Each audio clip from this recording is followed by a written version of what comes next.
이 사망의 몸에서 누가 나를 건져내랴. 이 바울의 깊은 탄식을 믿음 생활을 하면 할수록 조금씩 더 이해하게 되는 것 같아요.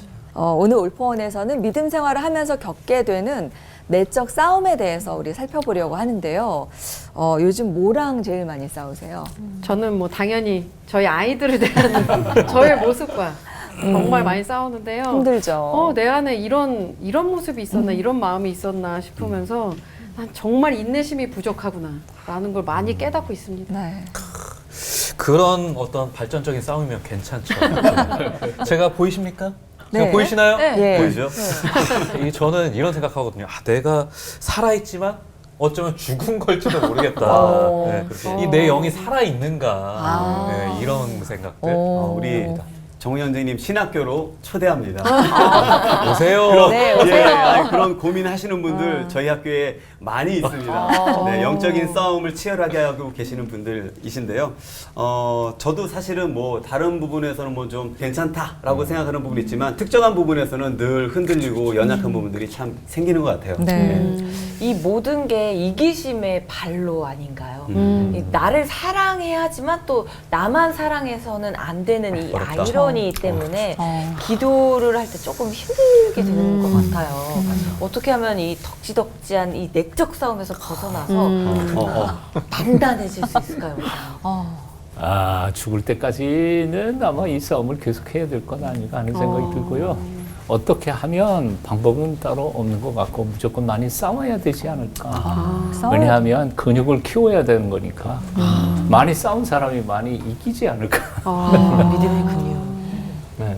저 같은 경우는 이제 하나님을 예배하는 순간에 내 영혼이 가장 고향이 되고 가장 내 스스로의 감정이나 다른 사람의 자극에 대해서 가장 멋지게 반응하는 것 같아요. 그래서 생활을 예배화하고 그럴 때 아마 좀 단단해지지 않을까. 그러니까 예배와 삶이 분리 안 되면 되지 않을까. 그런 생각을 해봅니다. 뭐 저는 자연스러운 현상이라고 생각해요. 어차피 뭐 계속 그렇게 싸우면서 목사님 말씀한 것처럼 예배를 통화해서 단단해질 수는 있는데 또 안 되잖아요. 또 그렇죠. 이게 우리 근본적 한계인데 그 고민들을 좀 오늘 얘기 좀 하겠습니다. 네. 목사님들이 잘 안 된다라고 얘기를 해주시니까 조금 위로가 되는 것 같은데요. 믿음 생활을 해도 변하지 않고 절망스러운 모습 때문에 고민하시는 분들, 그런 분들을 위해서 목사님들께서 오늘 특별히 준비를 해오신 게 하루 묵상 테마 설교입니다. 잘 들어보시고요. 문답 토크도 나눠보시면 조금 해답이 보이지 않을까 싶습니다. 하정환 목사님부터 오늘 시작해 주시겠습니다.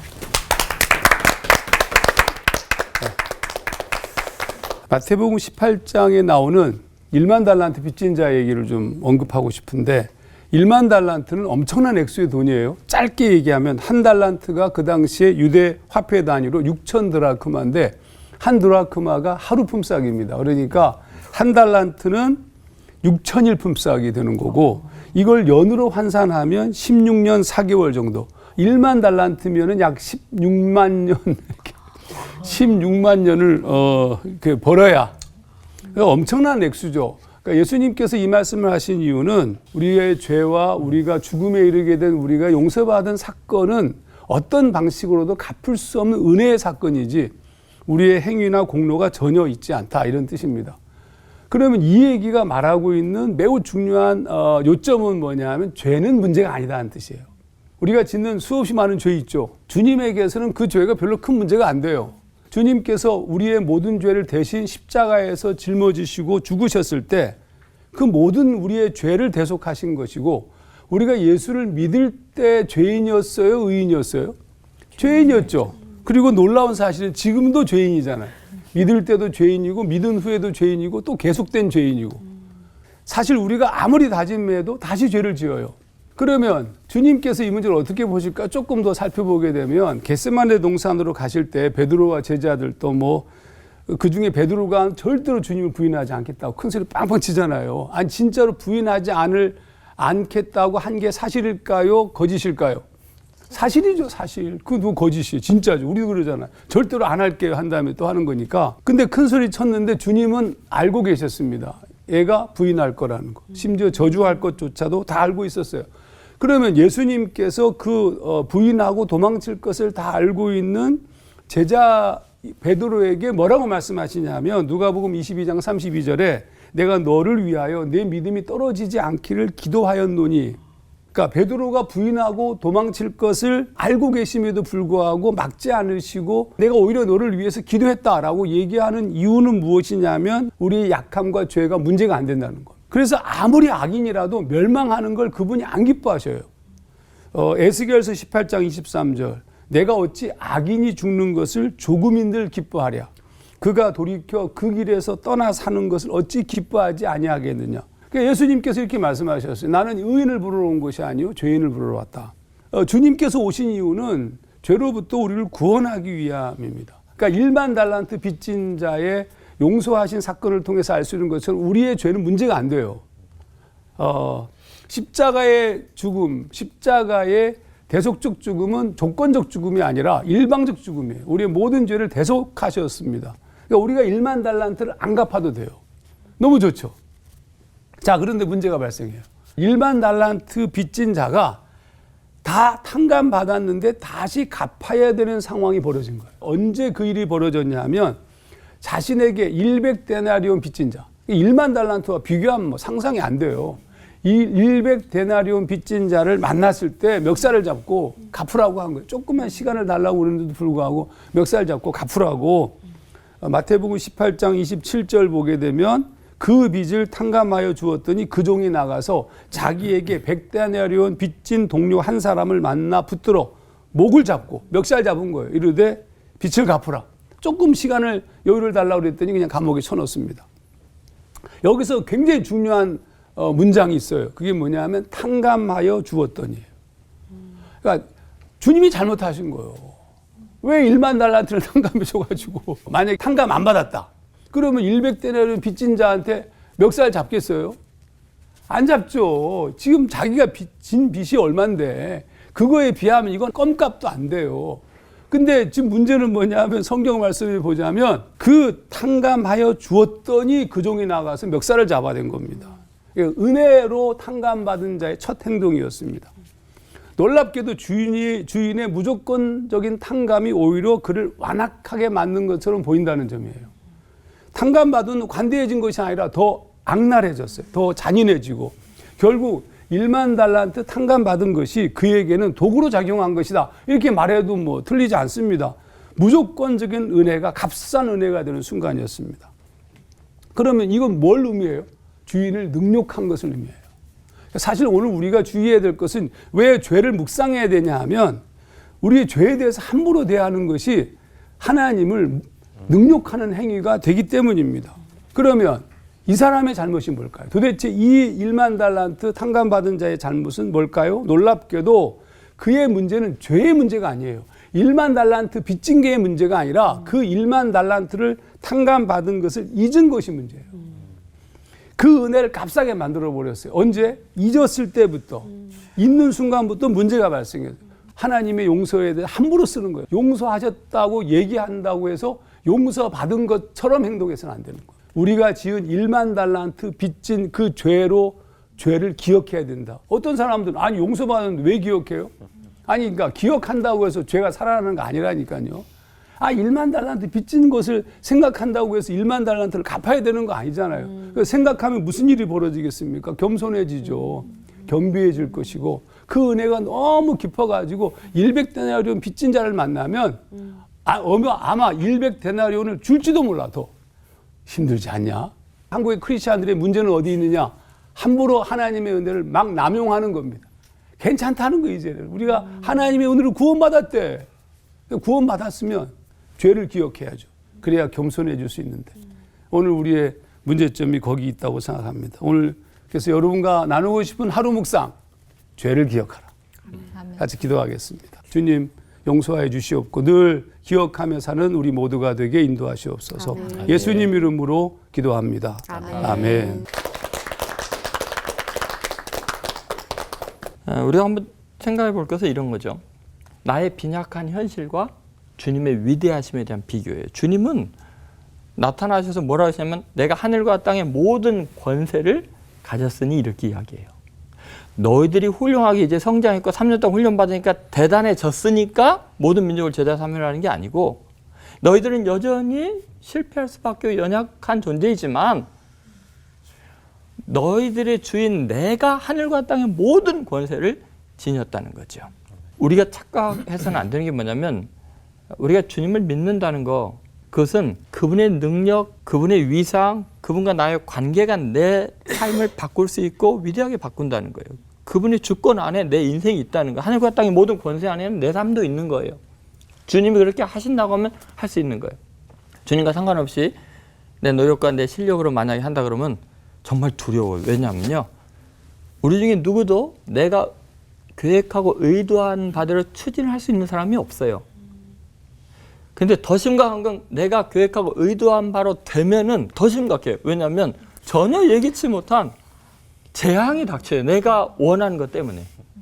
주님께서 우리에게 바라는 것은 어쩌면 주님께서 이루고자 하는 그대로 모든 걸 이룰 수 있는 권한이 주님께 있다는 걸 알고 내 자신의 연약함을 인정하는 거겠죠. 그럼 이 제자들이 그렇게 놀랍게 위대한 사람이 된 이유가 뭘까 하면 하늘과 땅의 모든 권세를 지니신 그분을 예배하는 순간부터 놀라운 일이 일어납니다. 그러니까 예수님께서 이 말씀을 하시기 직전에 제자들의 모습이 부활한 주님을 만나고 나서 예수님 앞에 나와서 경배했다는 게 나와요. 근데 예전에 제자들은 어때요? 그동안 예수님 안 만났나요? 근데 예수님 앞에 가까다 대들기도 하고요. 절대 그럴 수 없습니다 그러고요.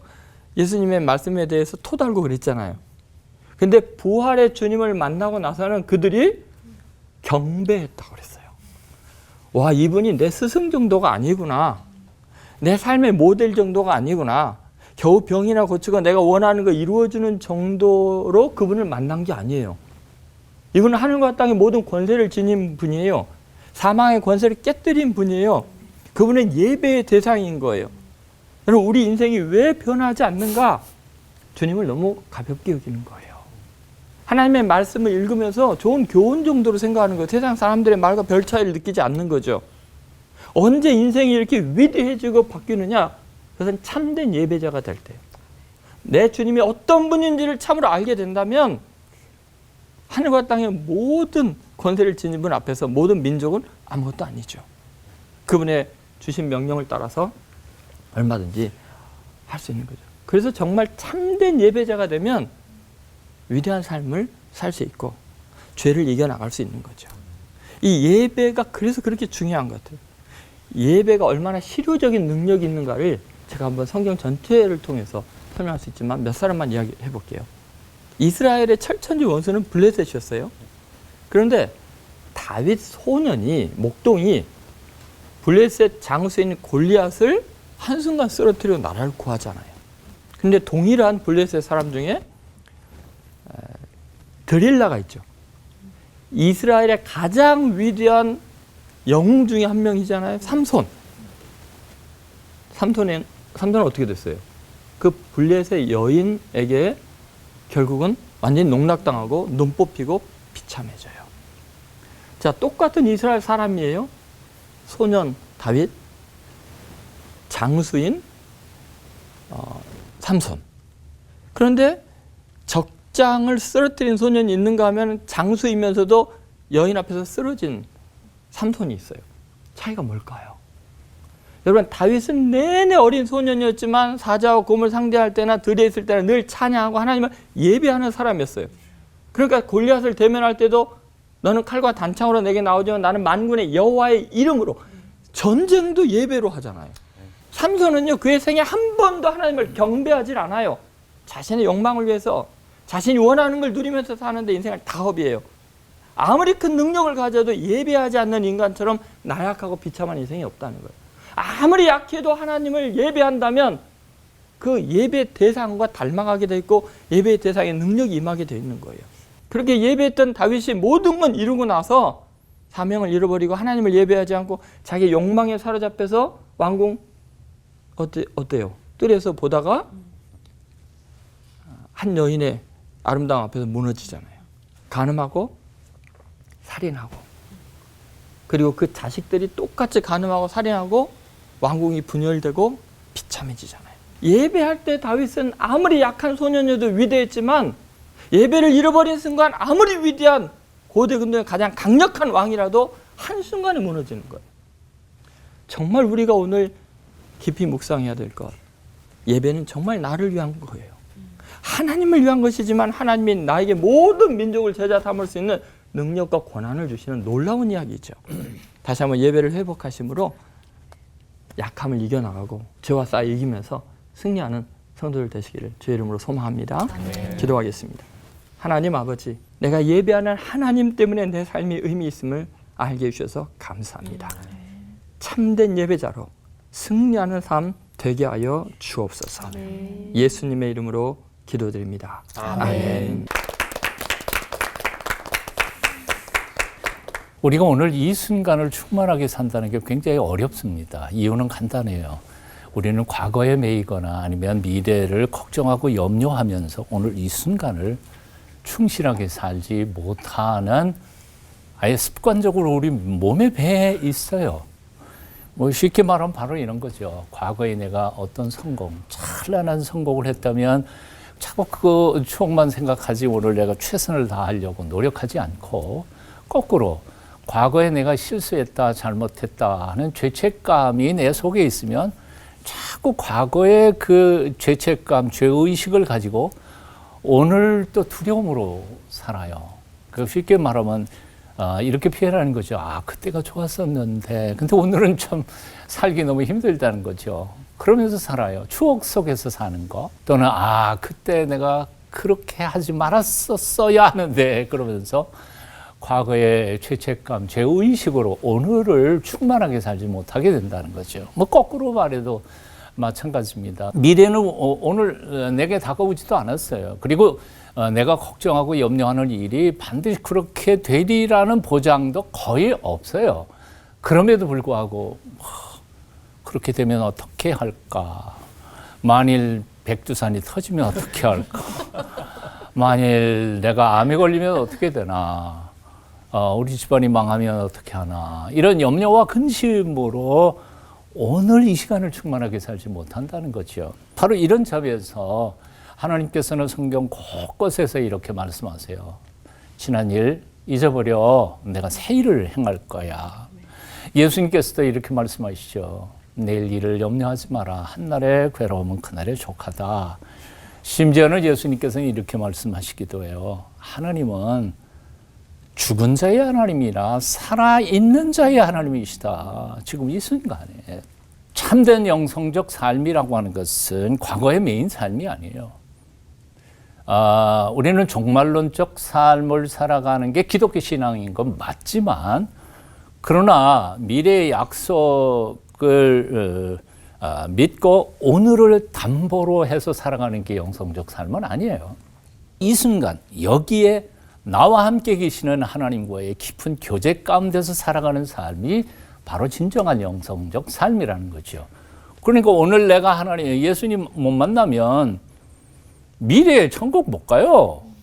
근데 자꾸 미래에 천국 갈 생각만 하면서 오늘 이 순간에 큐티도 안 하고 주님 만날 생각도 안 하고 심지어는 예수께서 임마누엘 내 곁에 계신다는 사실조차도 의식하지 않은 채 그냥 고민하면서 살아가는 거. 이건 특별히 이건 제대로 된 영성적 삶은 아니라는 거죠. 우리가 기억해야 할 게 있습니다. 과거 이미 지나갔어요. 과거에 아무리 찬란한 영광이라 할지라도 내일 그 영광을 보장하는 거 아니에요. 과거에 내가 아무리 잘못했고 실수했다 할지라도 과거에 내가 실수하고 잘못한 것이 오늘 이 순간에 나에게 영향력을 미치지 못해요. 다른 말로 하면 오늘 이 순간에는 온전히 내 것이에요.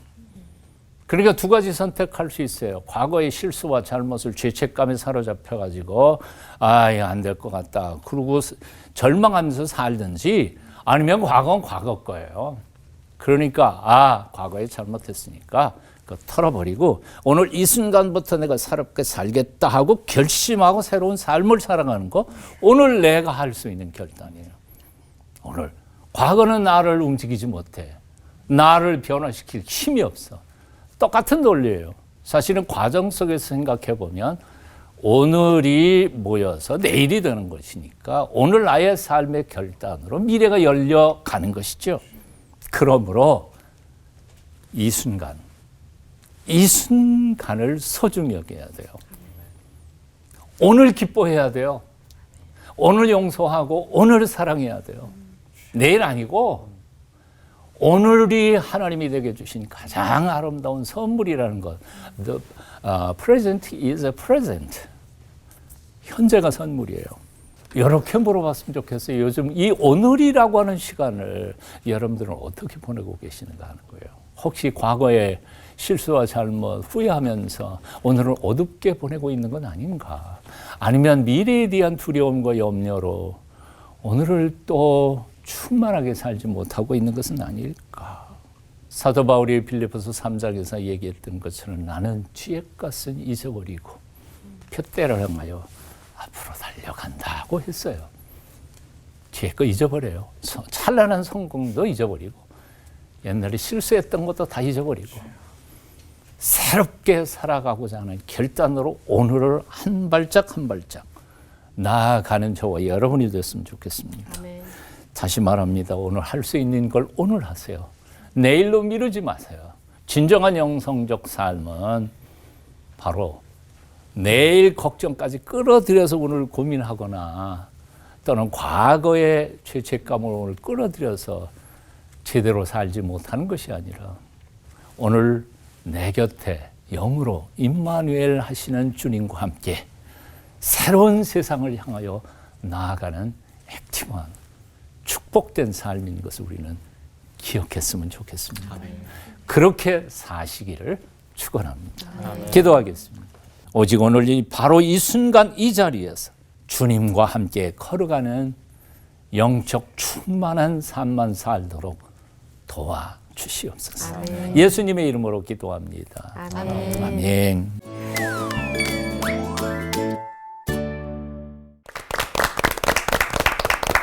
오늘 이 자리에서 우리가 할 수 있는 걸 하자라고 권유를 해주셨는데 올포원 녹화하면서 목사님들의 말씀을 잘 들어보는 거 우리가 해야 될 일일 것 같습니다. 우리의 믿음이 영적으로 일보 진전하기 위해서 필요한 것들 목사님들께서 콕콕 집어서 설교를 해주셨어요. 하루 묵상 테마로 설교를 준비해 주셨는데 각 테마들에 대해서 여쭙기 전에 좀 기본적으로 우리가 물어보고 가야 될 게 있을 것 같습니다. 기본 전제가 365일 하루 묵상 없이는 영적 성장, 성숙 없다. 이거 아닌가 싶어요. 그래서 궁금한 거는 우리 목사님들께서 각자 이렇게 말씀 묵상의 삶을 시작하신 것이 어떤 시점부터였고 또 어떤 유익이 가장 컸다라는 것 한번 듣고 싶고요. 그리고 또 목회를 하시면서 우리 양무리들 이렇게 말씀을 정말 계속해서 거부하고 또 잘 묵상하려고 하지 않는 그런 분들 네. 어떻게 묵상하도록 그렇게 인도하고 이끌어 가셨는지도 궁금합니다. 네. 대학 1학년 들어가서 CC를 만나서 CC에서는 뭐 맨 처음 그냥 영접시키고 그 다음부터 큐티 훈련시키니까 바로 그래서 저는 대학교 1학년 때부터 큐티와 말씀 묵상에 대한 훈련들을 아예 교회 나간 지 한 3년부터 시작을 했던 것 같아요. 그게 제게는 평생의 큰 도움이었고 그게 습관이 되다가 보니까 나중에 이제 목사가 되고도 그 큐티 묵상했던 노트북들이 설교의 데이터가 돼서 아마 지난 목회가 풍성해지지 않았던가 하는 생각을 해봅니다. 뭐 은혜죠, 은혜. 본래 그렇잖아요. 공부 잘하는 사람들은 공부 못하는 사람들 사정을 잘 못하고요. 아니 교회 나간 지 3년째부터 큐티했던 나는 도대체 평생 예수 믿으면서 말씀을 묵상을 안 한다는 것 자체가 이해가 안 갔으니까 네. 그냥 뭐 어떻게 할 줄 몰랐죠. 이건 삶인데 사실은 목회에서는 그걸 잘 강조를 못했던 것 같아요. 모범을 보여주셨지만 이끄는 데는 부족했어요. 부족을 안 하셨다. 네, 이런 고백이셨고요. 조 목사님은 어떠세요? 저는 이제 중학교 1학년 때 처음 교회를 갔고요. 가정 예배를 이제 드리면서 창세기부터 이렇게 쭉 같이 그 식구들이 돌아오면서 매일 한두 장씩 이렇게 읽었던 기억이 나요.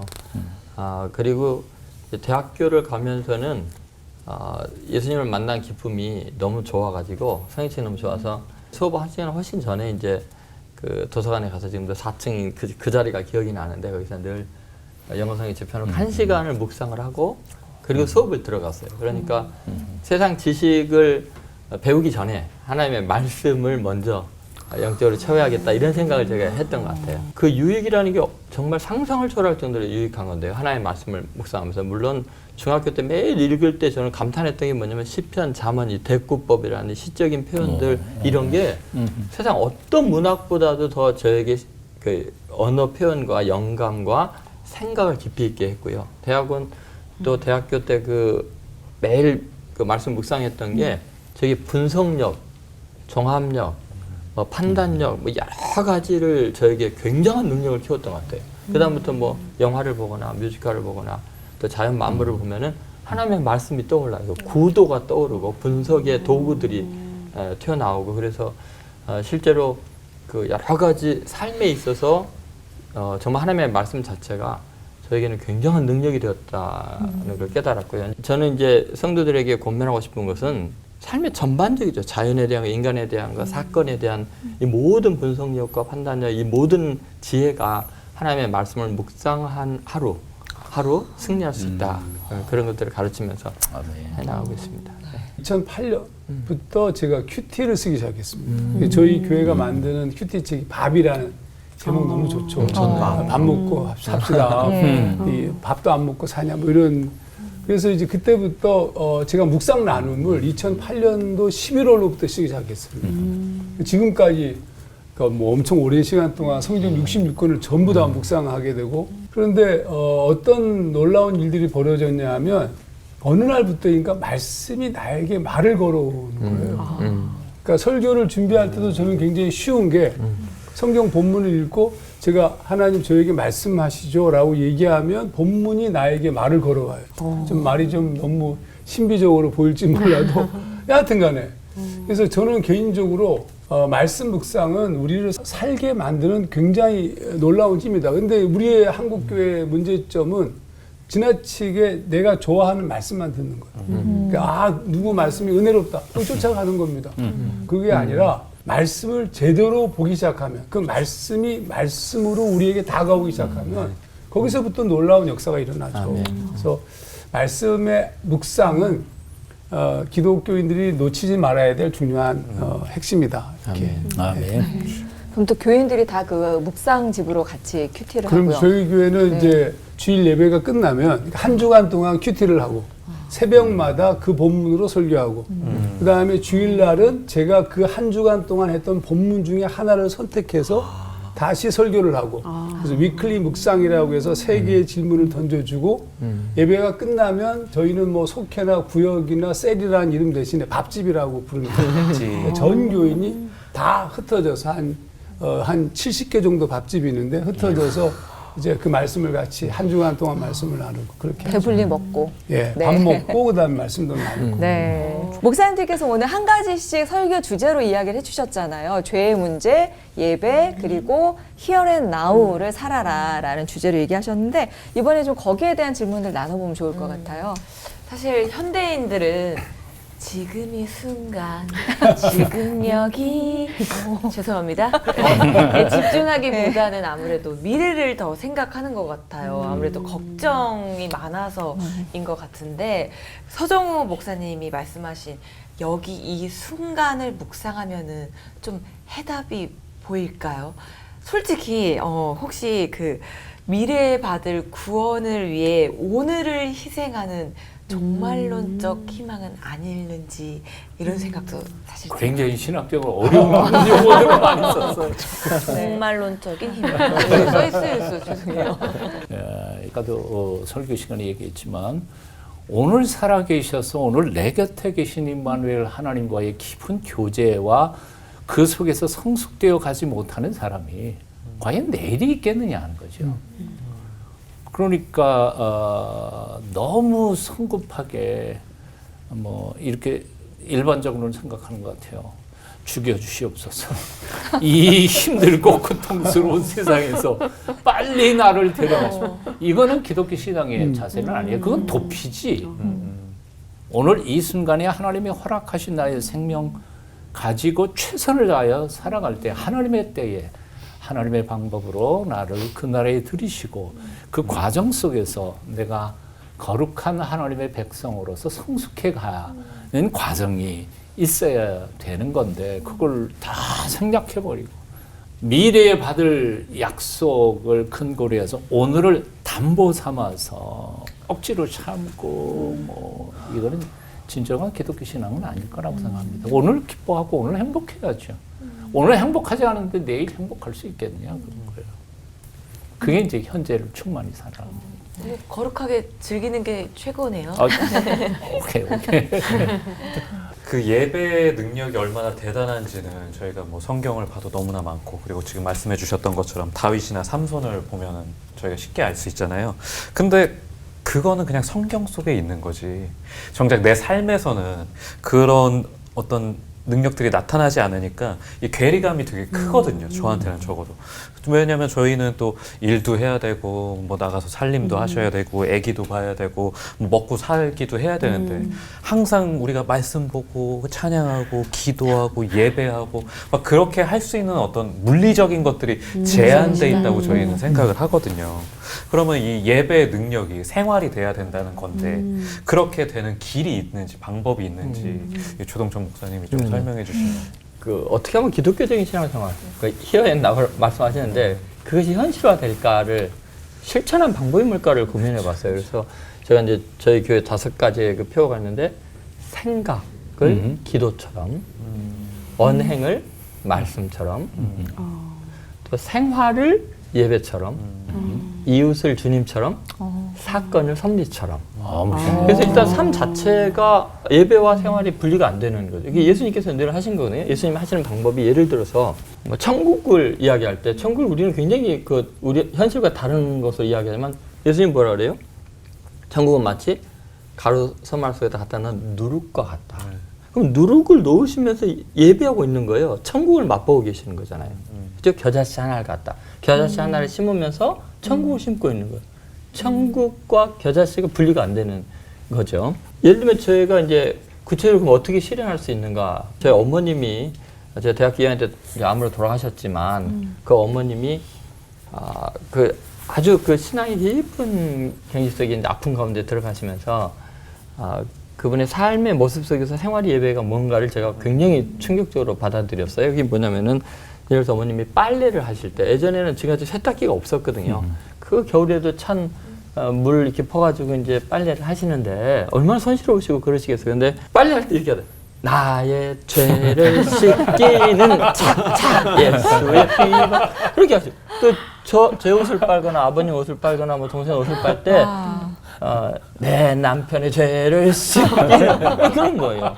그러니까 밥을 푸실 때 그냥 푸시질 않고 생명의 떡이신 주님, 내 아들, 내 남편, 내 자식들 이 밥 먹고 영적인 생명도 들어가게 해주십시오. 한번 생각해보세요.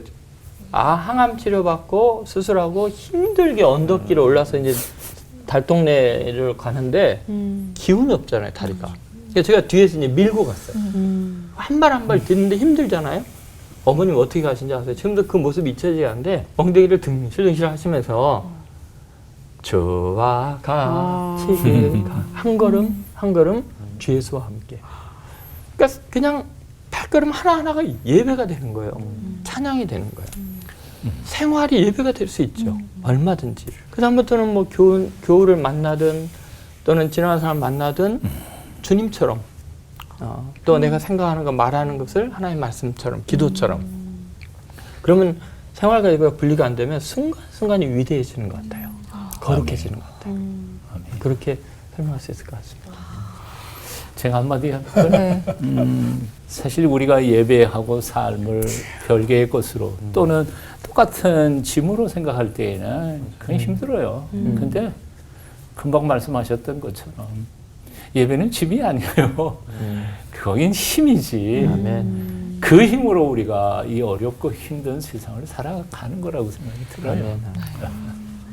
의무적인 걸로 생각하면 숙제처럼 여겨지는 건 아니다. 힘들어 못해. 네, 그렇죠. 네. 저는 이제 주제를 이렇게 하나씩 정하셔서 설교를 하셨는데 죄에 대해서 하정원 목사님이 네. 설교하실 때 가장 많이 뜨끔을 했던 게 제가 그만큼 가장 많이 묵상을 하기도 하고 또 제일 어려운 문제여가지고 이 죄의 문제 했을 때 많이 뜨끔했거든요. 네. 근데 예수님을 믿으면 모든 죄를 용서받는 거라고 했는데 왜 다시 회개를 해야 하는지 바보 같은 질문도 드리면서 하정환 목사님이 예를 드신 것처럼 베드로가 부인할 것을 예수님께서는 미리 아셨는데 그러면은 좀 막아주시지 미리 기도는 맞아요, 하셨지만 맞아요. 그냥 막아주시지 왜 또 회개할 거리를 주셨는지 약간 좀 딜레마 같다는 생각이 들거든요. 그래서 예수님께서 베드로에게 이렇게 말씀하시잖아요. 시험에 들지 않게 깨어서 기도해라. 아니 거기서 뭐 예수님 뭐 자 이제 내가 모든 민족을 구원하기 위한 놀라운 어떤 십자가 사역에 들어서는데 너는 나를 위해 기도해라 이렇게 말씀하셨나요? 아니에요. 주님은 너를 위해서 기도해라 이렇게 말씀하셨어요. 오늘 우리에게 필요한 것은 우리 자신을 위해서 기도하는 겁니다. 그럼 기도의 내용은 먹을 거 마실 거 이 문제가 아니라 우리 죄에 대해서 그 싸움을 멈추지 않고 걸어가야 되는 게 굉장히 중요한 겁니다. 근데 우리는 마치 우리 자신을 위해서 기도하는 것 자체가 뭔가 좀 모자란 기도처럼 보이고 신앙이 없는 것처럼 오해하는데 천만의 말씀입니다. 우리 자신이 잘 살고 잘 먹고 바르게 서서 온전한 길을 걸어가는 것을 그분이 너무너무 원하시죠. 그러므로 제일 먼저 우리 자신의 죄의 문제와 싸워야 되고 저는 그런 의미에서 수동적 침묵 기도를 굉장히 중요하게 여깁니다. 내 자신의 내면적인 것을 살피고 나를 돌아보고 치열한 싸움을 하고 바울처럼 그렇게 하나님 앞에 서는 훈련을 멈추지 말아야 되는 것이지 약 주십시오 이런 건 그건 어리석은 신앙적 모습이겠죠. 네. 어리석은 질문이었네요. 목사님도 말씀을 들어보니까 이게 하루 묵상을 한다는 게 우리가 어려워하는 지점이 뭔지를 조금은 알 것도 같습니다. 그걸 무슨 공부하듯이 이렇게 하는 것이 아니라 그 말씀 앞에서 하나님을 바로 만나는 방법을 배워야 되겠다는 생각이 드는데요. 현재 내가 어떤 모습인지를 좀 인식하고 그분께 아무것도 아닌 나와 또 아무것도 할 수 없는 나를 위해서 기도하는 거 그게 묵상이구나. 이렇게 좀 이렇게 알면은 좀 괜찮은데요. 모르면 오히려 되게 용감해지는 부분이 있어요. 굉장히 무식하게 막 용감하게 나갈 수 있잖아요. 네, 목사님들 오늘 그 도움을 받아서 우리가 좀 더 자유로워지면 좋을 것 같고요. 돌발 질문도 이쯤에서 한번 좀 드려보고 싶네요. 알겠습니다. 네, 꽁꽁 숨겨두셨네요. 네, 이제는 제가 숨기고 제가 막 숨기고 참습니다. 네. 보지만 않으면 되니까. 네. 제가 바로 읽고 질문 드리도록 하겠습니다.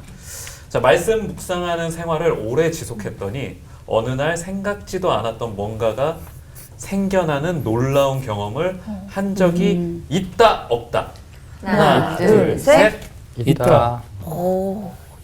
그러면 뭐 힘과 지혜, 능력, 뭐 그 중에 어떤 거가 어떻게 네. 생기셨는지 얘기해 주시면 감사하겠습니다. 저는 이제 말씀을 그 묵상하면 할수록 두 가지 측면에 좀 놀라는 이제 깨달음이 있는데 하나는 세월이 갈수록 제 연약함과 죄성에 대한 더 이상하죠.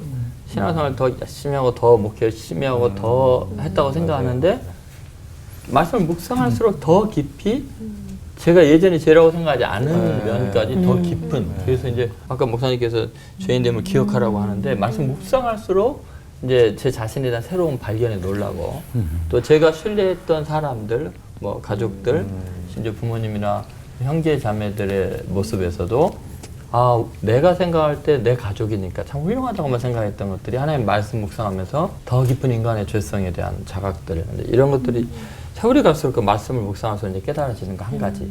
또 두 번째는 거기서 멈추지 않고 내가 평가하는 내 자신과 하나님께서 나를 평가하시는 게 너무 다르다는 거. 그래서 제가 나는 내 인생이 나 혼자서 그러니까 내 능력으로 이루어가는 게 아니고 철저하게 나의 창조주신 하나님이 나의 주님이 내 인생을 책임지고 계시고 계획을 갖고 계신데 내가 아무리 나를 위한 뭐 대단한 계획을 세우고 내가 이런 사람이 돼야지 하는 기대보다도 하나님이 나를 통해서 이루고자 하시는 그 일이 훨씬 위대하구나. 하나님은 나를 나보다 더 잘 아실 뿐만 아니라 나보다 더 사랑하시고 나보다 더 놀라운 계획을 갖고 계시는. 그러니까 이런 이제 말씀에 대한 묵상이 매일 절망 가운데서 좌절 가운데서 일어나게 하시고 소망을 갖고 하나님 일을 하게 하지 않나. 네, 그런 생각합니다. 그러니까 제가 지금 굉장히 해피한데 이유는 늘 말씀하시죠. 또 뭐 신비적으로 보일지 모르지만 늘 말씀하시죠. 늘 말씀하셔서 저는 뭐 주일날 설교 준비도 예를 들면 이렇게 그 전에 미리 충분한 인문학적인 연구, 성경 본문에 대한 읽기 전부 다 하죠. 주석도 읽어보고. 그 다음에 저는 겸손하게 본문을 묵상한 다음에 하나님 저에게 말씀하십시오. 기도하고 자판기 위에 손을 얹어놓고 첫 마디를 탁 치기 시작하면 놀랍게도 그냥 계속 흘러나옵니다. 그래서 저는 한 주일 설교가 한 5페이지 정도 설교를 하는데 전부 풀 텍스트를 쓰는데 한 호흡으로 갑니다. 여러분의 관심과 삶의 부분을 우리가 알고 있는 지식과 이성의 영역으로만 머물지 말고 하나님의 영이 우리 안에 속삭이신다는 것. 동일하게 더러운 영이 또 속삭일 수 있어요. 그러니까 우리의 내면을 정결케 하는 것이 말씀 묵상에는 매우 핵심적 포인트다. 그 얘기를 꼭 하고 싶습니다. 네. 아멘. 참 부러워 죽겠네. 나는 설교 본 거 준비하려면 그냥 일주일 내내 해도 안 되고. 목사님도 그러시면서. 아니야.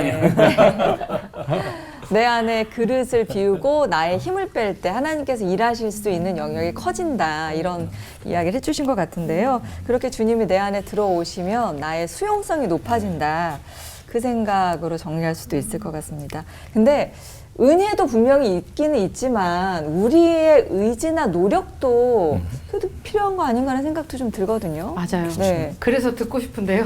네. 목사님들께서는 하나님의 말씀이 내 안에 들어와서 이게 묵상되고 발효되기까지 어떤 노력들을 하시는지 궁금하고요. 또는 이런 과정들을 거쳤더니 나의 영성이 조금씩 성숙해지고 자라났다 하는 그런 경험들, 그 노하우들을 좀 알려주시면 저희들 큰 도움 될 것 같습니다. 저는 뭐 듣는 것에 굉장히 집중을 많이 합니다. 하나님의 음성이 들려야 된다. 그럼 들리지 않는 결정적 이유는 뭐냐면 내면이 더럽기 때문에 그렇거든요. 그러니까 죄와 욕망과 그러니까 유혹의 욕심을 따라 썩어져가는 구습을 쫓는 옛사람, old self가 문제거든요. 그럼 그 문제 내면적인 정결을 추구해야 되는데 정결을 추구하는 것은 내가 하는 것이 아니라 하나님의 영이 우리 안에 들어와야 됩니다. 그분이 우리를 고치시는 것이지 내가 고치는 게 아니에요. 내가 고치는 것은 언제나 한계가 있어요. 그래서 수동적 침묵 기도를 저는 굉장히 중요하게 여긴다고 말씀드렸는데 나를 개방하는 거예요. 기다리는 거죠. 그분을.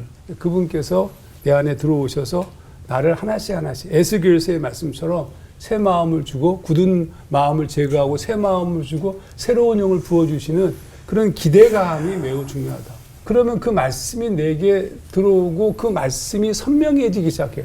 그러니까 내 영이 깨끗해지면 깨끗해질수록 말씀은 분명하고 선명하게 들리게 되겠죠. 그래서 저희 교인들에게도 이제 매우 중요한 가르침 중에 저희는 아주 중요한 부분 중에 하나가 말씀을 일단 묵상할 때 우선 침묵기도, 내적 침묵기도를 먼저 하게 하고 그 다음에 말씀을 깊이 묵상할 때 말씀이 나에게 말씀하십시오라는 그런 기도를 꼭 하게 하고 그리고 말씀을 듣는 데 초점을 맞추게 하고 말씀이 들리면 그 말씀에 대해서 내가 대답하는 그러니까 내가 대답하는 것을 저는 오라치오라고 불러요. 기도거든요. 그래서 말씀을 듣는 것과 그 말씀이 들렸을 때 그 말씀에 대해서 내가 대답하는 이런 행위가 우리에게 매우 중요하다. 그럴 때 우리 내면은 계속해서 새로워질 것이다. 노하우 포기하지 말자. 10분 동안 침묵 기도하면서 포기하지 말고 안 되네. 아니 한 100일만이라도 하다못해 1년이라도 매일 5분씩 혹은 10분씩이라도 입을 다물고 주님 말씀하옵소서 하는 훈련을 쌓아갈 때 하나님 말씀하시는 거 믿죠? 근데 이걸 안 믿는 사람들이 많어. 아, 성경을 통해서 말씀하시지. 아니, 물론 성경을 통해서 하나님은 우리에게 말씀하시지만 현재적으로 우리에게 곁에 와 계시는 하나님이 분명히 나의 의식 속에 내 영혼 속에 얼마든지 지금도 말씀하시는 하나님이시니까 사모하는 마음으로 포기하지 않고 끝까지 버티다가 보면 들려올 때가 있을 겁니다. 저렇게 고수까지 가는 때가 반드시 있을 거예요. 네. 진짜 초보자인데 10분 동안 침묵기도 이렇게 하고 10분 정도는 그냥 정말 이렇게 들으면 되는 건가요? 해보라고. 무조건. 네. 하나님은 기대하고 사모하는 마음에 따라서 하나님 여러 가지 할 테니까 하지만 포기하지 말고 1년을 하든 10년을 하든 포기하지 말고 내 하나님 반드시 응답하실 거예요. 아멘. 아까 한국님 이야기했지 이게 하나님의 음성일지 사탄의 음성일지 굉장히 분간하기 어렵거든요. 그래서 침묵 기도할 때 여러분이 굉장히 중요한 게 뭐냐면 말씀을 펴놓고 그 말씀을 한 패러그래프를 묵상하면서 어디에 초점을 가지고 묵상하느냐면 이 구절을 통해서 하나님의 마음이 뭘까? 하나님이 이러한 사건을 기록하게 하시고 이러한 문맥을 통해서 하나님의 마음이 도대체 뭘까? 나에게 향한, 우리들을 향한 하나님의 마음이 뭘까에 그 집중을 하는 훈련. 그러니까 제가 성경을 읽으면서 그 설교가 도대체 뭘까를 고민하면서 내 설교라는 것은 내 사상과 지혜와 지식을 다른 청중들과 지적인 경쟁을 해서 뛰어난 걸 전해주는 게 아니고 그러면 되게 힘들거든요. 내가 만난 하나님의 마음을 성경 말씀에서 깨달은 하나님의 마음을 전달하는 것이 설교가 아닐까. 그러면 그 전에 설교하기 전에 제가 하나님의 마음을 느끼면 너무 은혜를 받아요. 제 삶이 다 다시 보여지고 세상이 보이고 도대체 어떤 마음을 전해야 될지 그때 막 쏟아부어 주게 되겠죠. 하나님의 마음이 느껴지면 그걸로 그냥 끝나는 것 같아요. 근데 그 하나님의 마음은 반드시 성경적이어야 되고 그 성경에서 말하는 바는 예수 그리스도 십자가의 사건.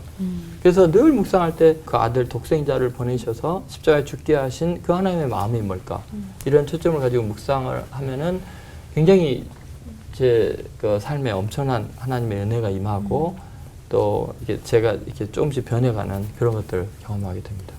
굉장히 중요한 말씀을 하나 하셨는데 제가 깜빡 잊을 뻔했는데 사실은 듣는 기도, 침묵 기도 잘못하면은 굉장히 위험할 수 있어요.